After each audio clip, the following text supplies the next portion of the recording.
অভিশাপ সবসময় পড়তেই থাকে, আল্লাহ লানত মহিলাদের উপরে পড়তেই থাকে যদি এই মহিলারা এই গুণে গুণান্বিত হয়ে যায়।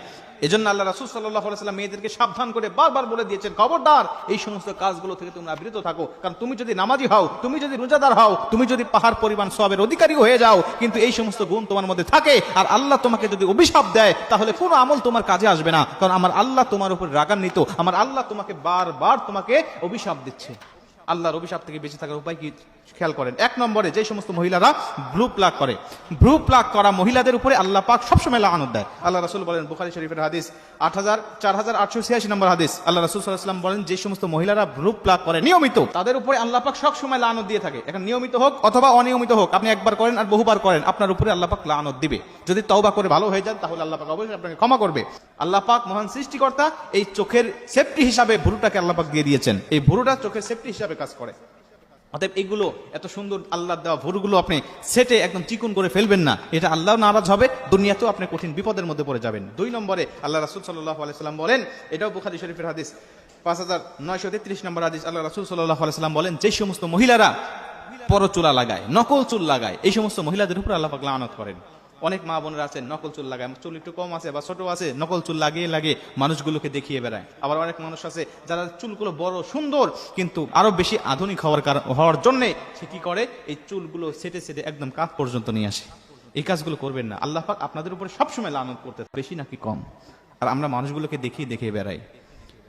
মুসলমান ভাইরা, আমার আল্লাহ রাসূল বলে দিয়েছেন, 3 নম্বরে ওই সমস্ত মেয়েদের উপরে আল্লাহর অভিশাপ সর্বসময় চলে যেই সমস্ত মহিলারা কপালে টিপ পরিধান করে। মুসলমান, কপালে টিপ পরিধান করা এটা কোনো ভালো মানুষের লক্ষণ নয়। এজন্য মা বোনদেরকে বলি, খবরদার খবরদার এই সমস্ত টিপ পরিধান করবেন না।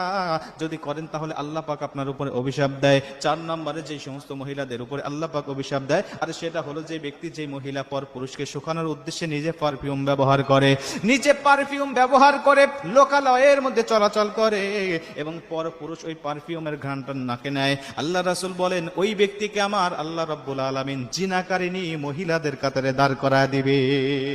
যে মহিলা স্বামীকে ছাড়া অন্য কোনো পরপুরুষকে শোকানোর উদ্দেশ্যে পারফিউম ব্যবহার করে আর অন্য কোনো পরপুরুষ তার ওই ঘ্রাণটা নেয়, ওই মহিলা জিনাকারিনীর কাতারে দাঁড়িয়ে যাবে। যদি তার সাথে স্বামীও থাকে, কিন্তু পারফিউমটা এত ঝাঁঝালো নিয়েছে যে বাহিরের মানুষেরা তার নাকে যাচ্ছে, তার শুকতেছে, তাহলে আল্লাহ রাসূল বলেন তবুও সে জিনাকারিনীর কাতারে যাবে। কেন?